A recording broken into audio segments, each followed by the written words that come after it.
চলুন আজ ভারতের স্বাধীনতা সংগ্রামের এমন একটা অধ্যায়ের গভীরে যাওয়া যাক যেখানে এক বিপ্লবীর জীবনের শেষ মুহূর্তটাই তার গোটা আদর্শের প্রতিচ্ছবি হয়ে ওঠে। আর সেই মানুষটি হলেন চন্দ্রশেখর আজাদ। একবার ভাবুন তো, সময়টা 1931 সাল, এলাহাবাদের অ্যালফ্রেড পার্ক। কনকনে ঠান্ডা একটা সকাল, চারপাশটা একদম শান্ত। কিন্তু এই শান্ত পরিবেশের আড়ালেই লেখা হচ্ছিল ইতিহাসের এক রক্তক্ষয়ী অধ্যায়। আর ঠিক তখনই হঠাৎ করে সেই নিস্তব্ধতা ভেঙে খান খান হয়ে গেল গুলির শব্দ।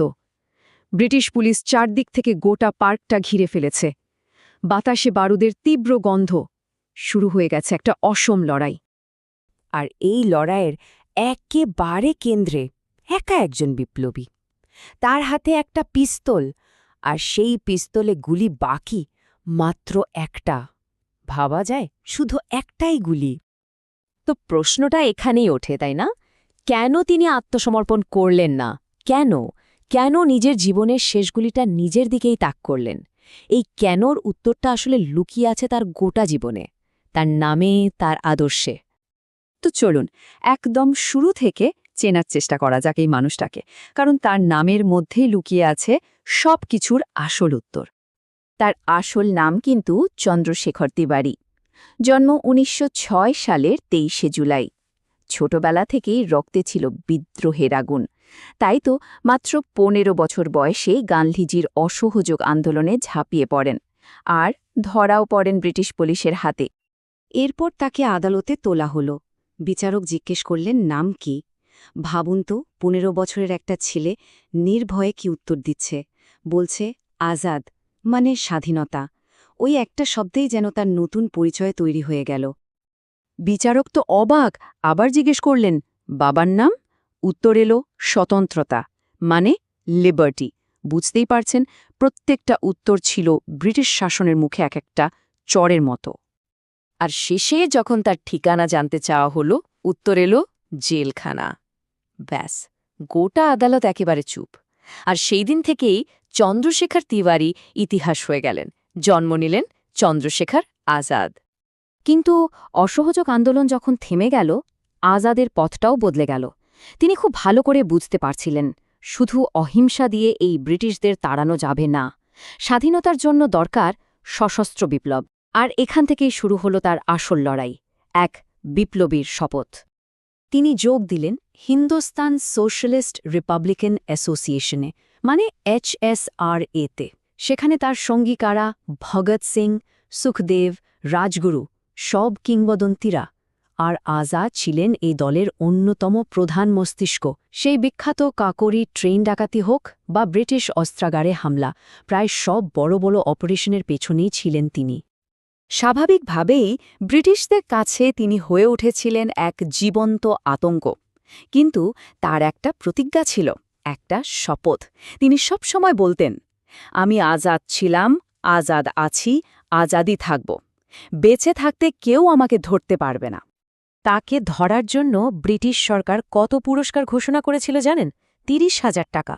সেই সময়ে ৩০,০০০ টাকা মানে আজকের হিসেবে প্রায় কয়েক কোটি টাকা। কিন্তু কোনো লাভ হয়নি। তিনি তো তার নামের মতোই ছিলেন, আজাদ। তো চলুন আবার ফেরা যাক সেই শেষ দিনের গল্পে। এত সতর্ক থাকার পরেও ব্রিটিশ পুলিশ কিভাবে তার খোঁজ পেল? উত্তরটা হল বিশ্বাসঘাতকতা।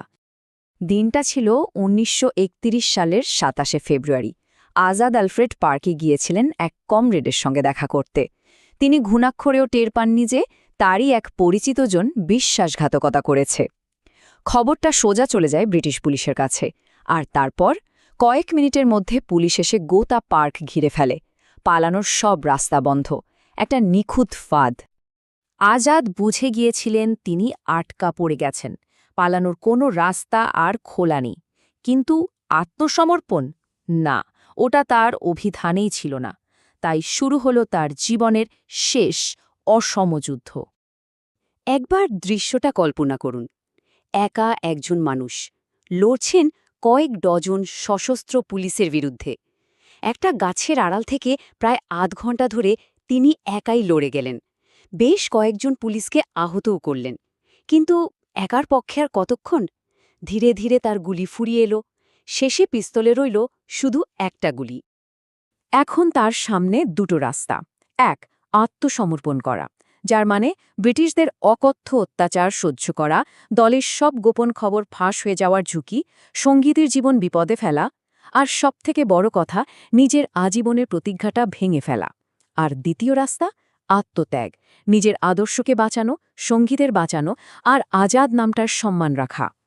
এক মুহূর্তের জন্য হয়তো সব থেমে গিয়েছিল। তিনি কি ভাবছিলেন তখন? হয়তো দেশের মাটির কথা, হয়তো তার মায়ের মুখটা, আমরা জানি না, কিন্তু এরপর তিনি সেই কাজটাই করলেন যা তাকে ইতিহাসে অমর করে দিল। তিনি তার পিস্তলের নলটা নিজের কপালে ঠেকালেন। ব্রিটিশরা তার দেহটা পেয়েছিল ঠিকই, কিন্তু তার স্পিরিটকে, তার আদর্শকে কোনো দিনও ধরতে পারেনি। সেই পার্কটার নাম পরে বদলে রাখা হয় চন্দ্রশেখর আজাদ পার্ক, এক অমর বিপ্লবীর নামে। এটা আত্মসমর্পণ ছিল না, এটা আত্মহত্যাও ছিল না, এটা ছিল নিজের প্রতিজ্ঞা রক্ষা করা, কারণ তিনি জন্মেছিলেন আজাদ হয়ে, আর শেষ নিঃশ্বাস পর্যন্ত তিনি আজাদই থেকে গেলেন।